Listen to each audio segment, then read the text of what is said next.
Familiar types, familiar gestures, strong, subtle silhouettes with the validity of timeless symbols. These figures have been cut out of wrapping paper. There are 20 of them in all, arranged in a rhythmic sequence to form a panel 5 foot high and 60 foot wide. This serves as the plan for a decoration on the wall of a new building in Shantiniketan. In its final form, the cutouts will be replaced by colored tiles. The tiles have been manufactured in Purulia and sent to Shantiniketan in packing cases. Each piece of tile comes separately wrapped and numbered. They're first assembled on the floor like so many pieces of a jigsaw puzzle. While an assistant puts the tiles in position, the artist has to make sure that they have been properly placed.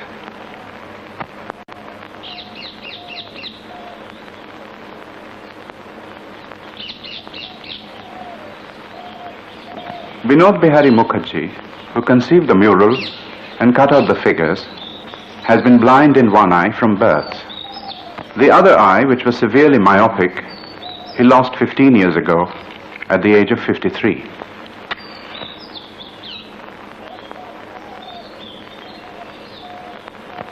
Vinod Bihari has lived most of his life in Shantiniketan.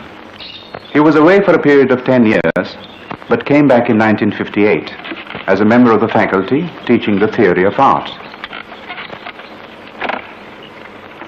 His wife teaches art in a school in Dehradun. His daughter, his only child, studies painting in Baroda.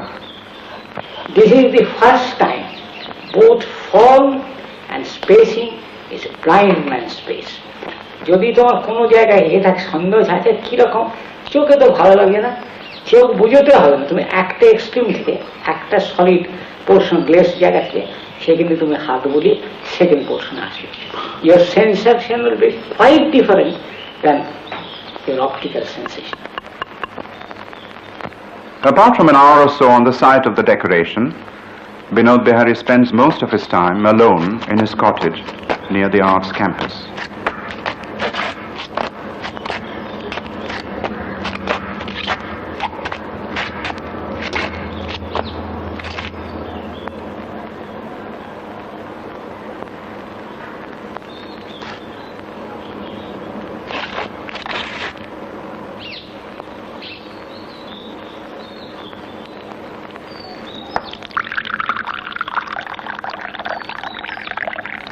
The flask contains raw tea, his favorite drink, and has to be replenished from time to time by his maidservant.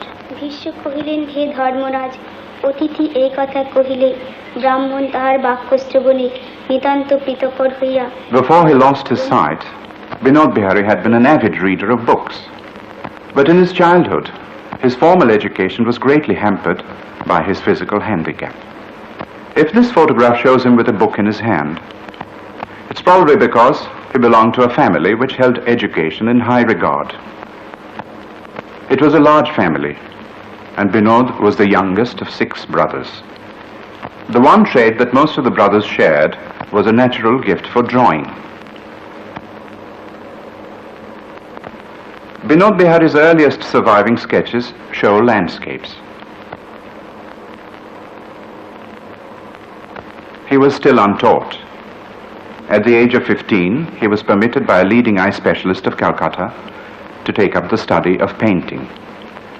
He had already, 3 years earlier, been sent to Shantiniketan as a student of Pathabhavan. He now shifted to the newly opened Kalabhavan. A year later, the painter Nandalal Bose, the most gifted pupil of the great Abanindranath Tagore, came from Calcutta and took charge of the department. A great teacher as well as a great painter, Nandalal allowed his pupils to explore freely within the broadly defined limits of Oriental art. Vinod decided from the very outset that he had no use for mythology, that stock in trade of most of the new painters. He was more interested in his immediate surroundings.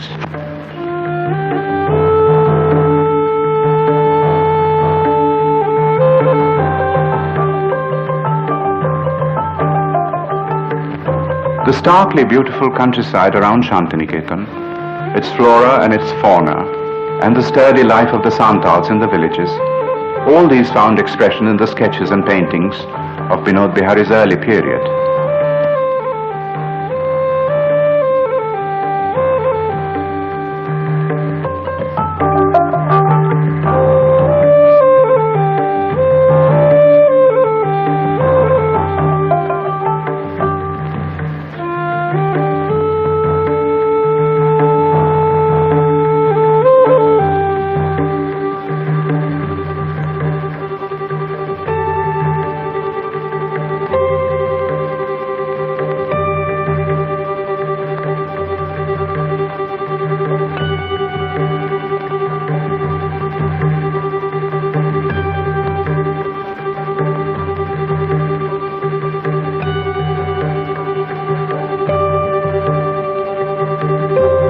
Because of his weak eyesight, small animals and birds could only be studied in a state of tameness or captivity.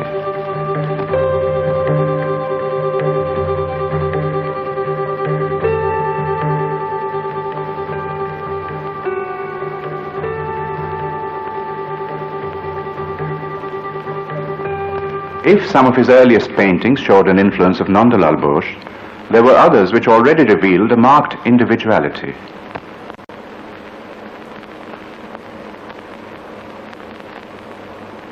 The quality of high seriousness that marks this painting of a bridge had no precedent in Indian painting.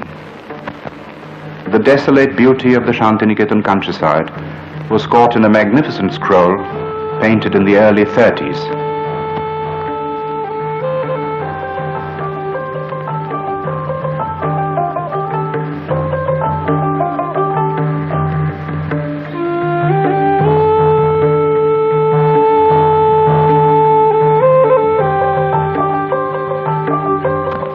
There was no doubt that a painter of striking originality had appeared on the Indian scene. A painter with a deeply introspective, analytical turn of mind, aware of tradition, responsive to environment, and with sympathies extending beyond the limits of Oriental art.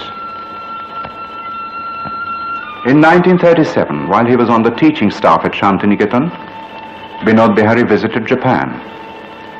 He had developed a keen interest in certain aspects of Japanese art, in the intellectual discipline and subtlety of a painter like Sotatsu, for instance, or in the telling use of the Japanese brush in a painter like Toba Sojo of the 12th century.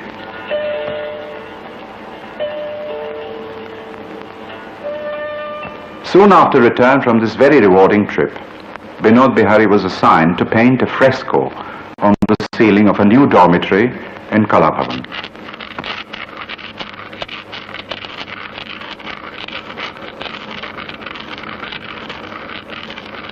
A painstaking process involving the use of earth colors and a highly controlled technique, fresco painting had been taken up enthusiastically by Nandalal and his students. Binod Bihari had been familiar with the fragment of an Egyptian fresco which showed a pond surrounded by trees.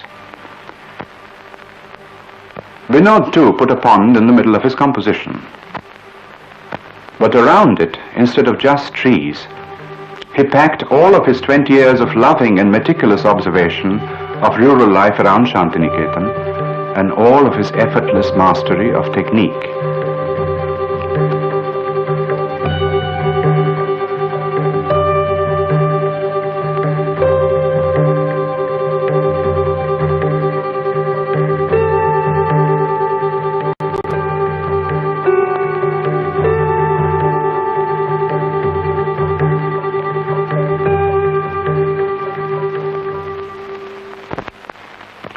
A second fresco came 2 years later in the building known as China Bhavan.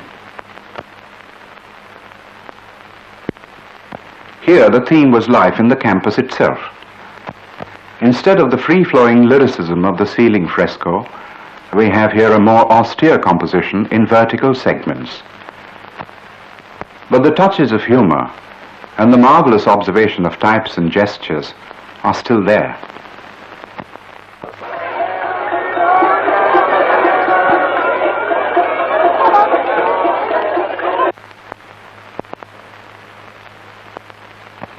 A Among the most striking works of this middle period are some paintings and sketches done after a short trip to Benares.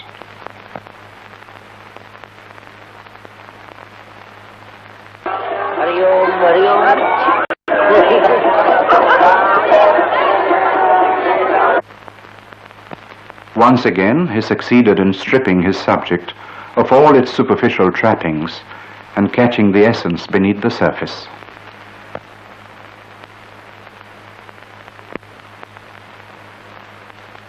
Vinod Bihari was now 40 and at the height of his powers. He had persistently refused to let his creative urge be stifled by his impaired vision, and in Shantiniketan one had got used to the sight of him hunched over his painting, brush poised over paper for that sensitive precision of stroke that would set the seal of distinction upon it.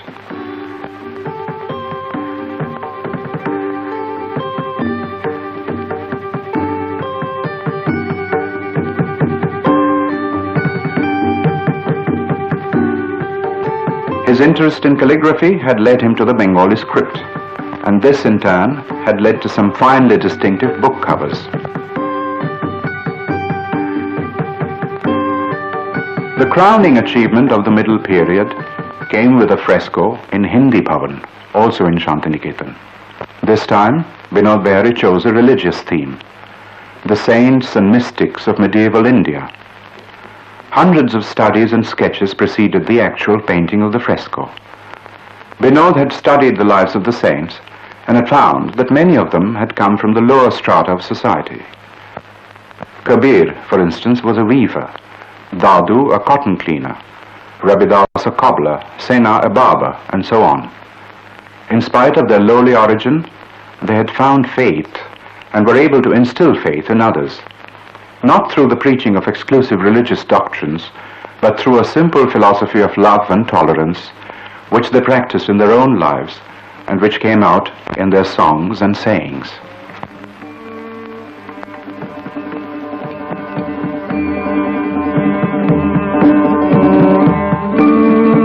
The only example of a truly epic conception in 20th century Indian art, the fresco occupies 3 walls of the central hall.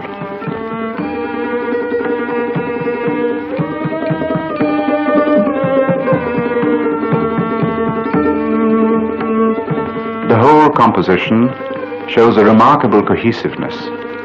Saints and devotees, cities and mountains, rivers and trees and people, all fuse into an organic whole and make it a profoundly original and valid conception of the theme. There are resonances of other styles and other periods, but all the influences have been assimilated into a synthesis that bears the unmistakable hallmark of Vinod Bihari Mukherjee. যেখানে যে basic জিনিসটা আমার কাছে pre-renaissance বলে মনে হয়েছে সেটা নিয়েছি।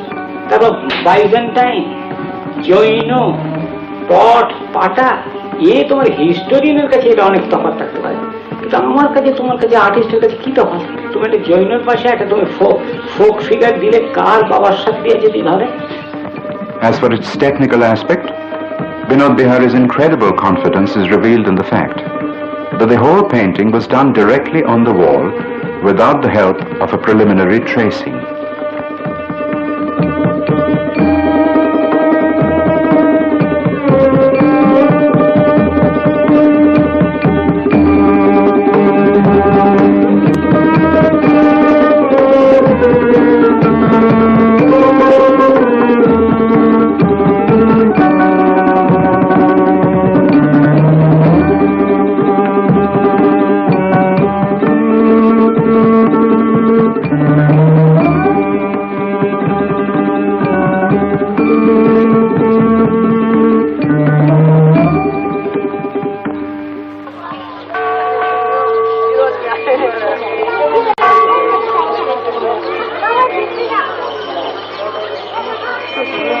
In 1949, Vinod Bihari left Shantiniketan for Nepal, where he had been offered the job of curatorship of the National Museum at Kathmandu.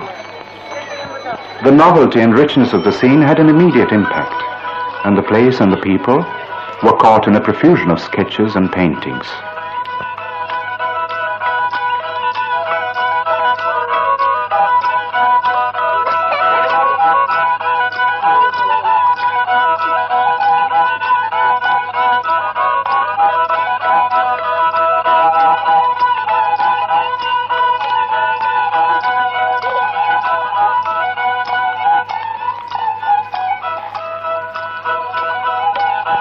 It was a Nepalese scene that Binod Bihari depicted in a fresco in the Banasthali Vidyapit in Rajasthan. While in Nepal, the conviction had grown in Binod Bihari that the conventional distinction between fine arts and handicrafts was not a valid one, and that teaching methods today should be modified to take this into account. He put this realization into practice in his own school, which he started in Mussoorie in 1953.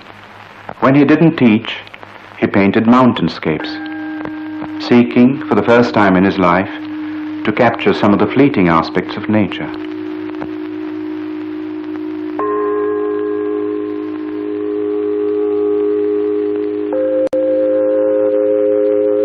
These were the last things he painted before, in 1957, soon after an operation for cataract, he lost his sight forever.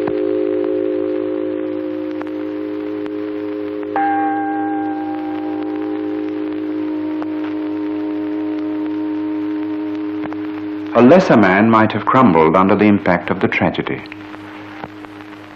But Binod Bihari went on to prove that even for a visual artist, loss of sight need not mean the end of creation. That there was an inner eye, an inner vision, born of long experience and deep devotion, which the artist could call upon to come to his aid, to guide his fingers.